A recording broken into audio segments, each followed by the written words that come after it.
Hello दोस्तों, कहानी दुनिया चैनल पर आपका स्वागत है।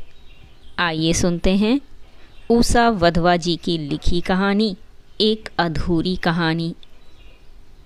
आज मामी जी की अंत्येष्टि भी हो गई। ये जो भीड़ उमड़ी है मामी जी के लिए कम, मामा जी के रसूख के कारण अधिक है।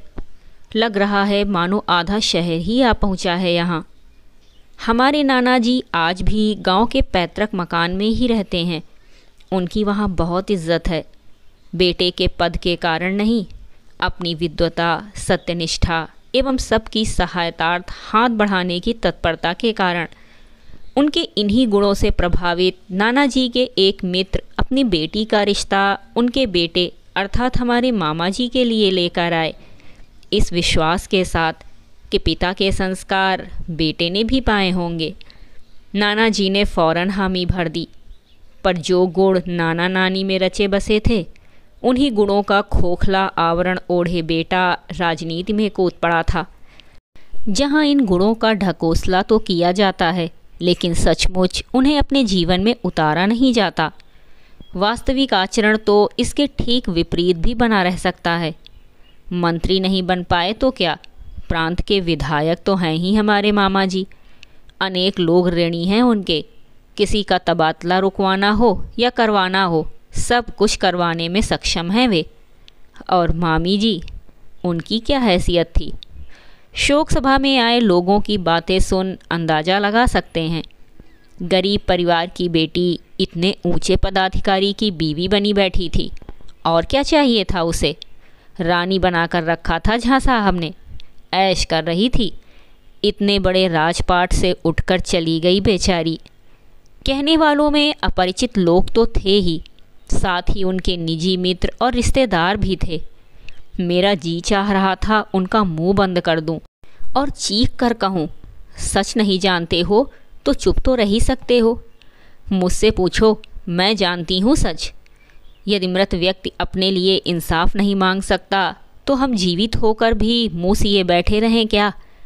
पर इन सब का क्या कसूर, जब मैं चाहकर भी और सब जानते हुए भी सच बोलने का साहस नहीं कर पा रही थी। नाना जी की परख एकदम सही निकली थी। अपनी कर्मठता से मामी जी ने पूरे घर को तो संभाला ही, साथ ही अपने स्नेहिल व्यवहार से सबका मन भी जीत लिया। घर की परंपराओं संस्कारों को यूं अपना लिया जैसे इसी घर में पली बढ़ी हों। हमारे रिश्तेदारों में शायद ही कोई ऐसा परिवार हो जिसके किसी न किसी सदस्य ने शहर जाकर मामी जी का आतिथ्य न पाया हो। कोई इलाज के लिए जाता तो कोई किसी को विदेश जाने के लिए वीज़ा बनवाना होता, कोई शादी की खरीदारी करने जाता तो कोई अपनी बेटी के लिए वर देखने। बिना झिझक के चले जाते थे सब। मामा जी को तो अपने रिश्तेदारों के नाम तक याद नहीं रहते, पर मामी जी के भीतर स्नेह की अविरल धारा ही बहती थी, जो अपने पराये सभी को समान रूप से तृप्त करती थी। सबका मन जीत रखा था मामी जी ने। नहीं जीत पाई तो बस अपने पति का मन। विज्ञान के विषय लेकर मैंने 12वीं कक्षा अच्छे नंबरों से पास कर ली थी। डॉक्टर बनने की धुन सवार थी मुझ पर, जिसके लिए कोचिंग की ज़रूरत थी। मम्मी ने मुझे अपने छोटे भाई के घर शहर भेज दिया। हाँ, यही तो कहते थे सब कि मैं अपने मामा जी के घर रहती हूँ। ठीक ही तो है, घर तो सदैव पुरुष का ही होता है ना, चाहे उसमें स्त्री अपना सर्वस्व ही समर्पित क्यों न कर दे। तिस पर एक अति कठोर मास्टर के रूप में हमारे मामा जी थे। जरा सी चूक हुई नहीं कि लगते डांटने डपटने। उनकी कोई संतान नहीं थी। मामी जी ने अपने सब परीक्षण करवा लिए थे, उनमें कोई दोष नहीं था। डॉक्टरों के अनुसार मामा जी को अपने परीक्षण करवाने चाहिए थे, पर यह कैसे हो सकता था। पुरुष में भी कभी कोई दोष हुआ है क्या। और मामा जी बिल्कुल राज़ी नहीं हुए डॉक्टर के पास जाने के लिए, पर बांझ होने की गाली मामी जी ताउम्र सुनती आईं। शहर आकर मामी जी अपना देहाती परिवेश छोड़ पूरी तरह से आधुनिका बन गई थीं। पढ़ी लिखी तो थी ही, पहनावा भी शहरी अपना लिया था।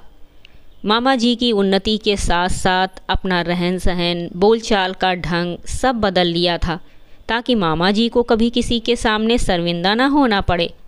पर मामा जी को तो अपनी पत्नी में मीन मेख निकालने का सामाजिक अधिकार ही मिला हुआ था।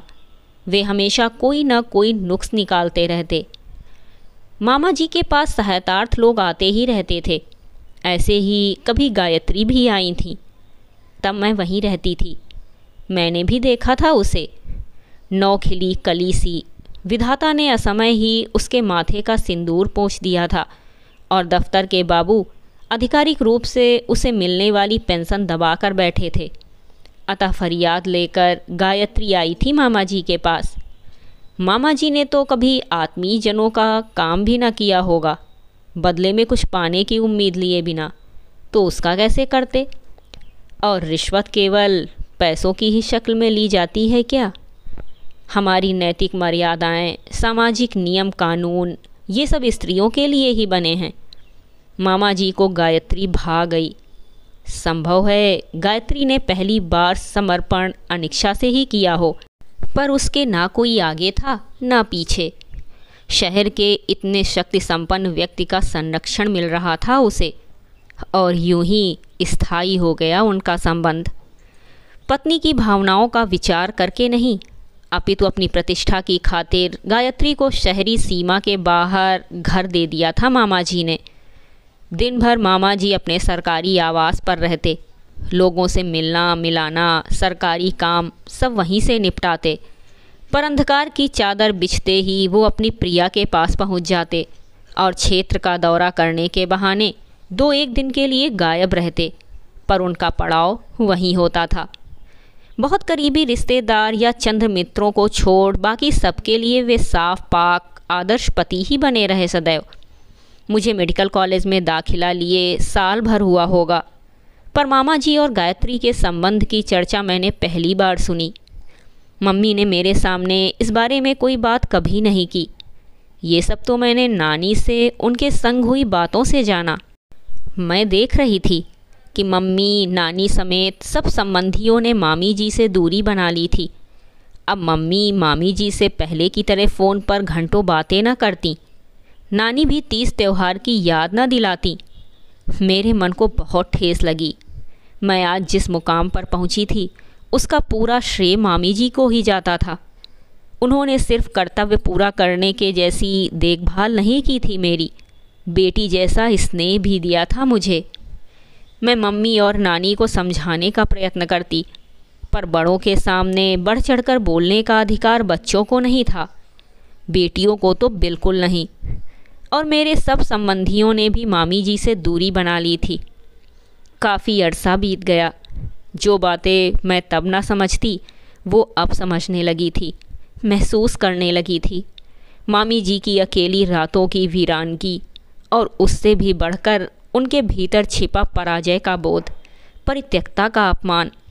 किससे बांटती होंगी वे अपने मन का दर्द? कितना भी प्रयत्न करती, लेकिन उम्र में अपने से 15 वर्ष ही कम युवती का मुकाबला वो कैसे कर पाती? उम्र तो अपने पंजों के निशान स्त्री पुरुष दोनों पर समान रूप से छोड़ती है, पर स्त्री तो पति की दीर्घायु की कामना करती रहती है तमाम जीवन। फिर पुरुष ही क्यों अपनी ब्याहता को भूल नई खिली कली को देख उधर ही दौड़ पड़ता है? पर कुछ प्रश्न पूछे नहीं जाते शायद। सवाल तो और भी हैं, अधिक पेचीदा, अधिक उलझे हुए, जिनके उत्तर आज तक तलाश रही हूँ मैं। उलझे धागों की तरह कभी कोई सिरा मिलता भी है तो अगले पल फिर गुम हो जाता है। उलझ गए धागों को सुलझाना आसान काम है क्या? क्यों किया मेरे संबंधियों ने मामी जी के साथ ऐसा बर्ताव? किसी ने हमें कष्ट पहुंचाया हो, हम पर अत्याचार किया हो, तो उसके प्रति हमारे मन में क्रोध उपजे और उससे दूरी बनाए रखने की कोशिश की जाए। ये बात तो कोई भी समझ सकता है, किंतु अजब इंसानी फितरत है कि जिसके प्रति हमने स्वयं अथवा हमारे किसी आत्मीय ने अन्याय किया हो, उससे ही हम कन्नी काटने लगते हैं, बजाय उससे हमदर्दी जताने के। यही कह रहे थे मेरे अपने भी।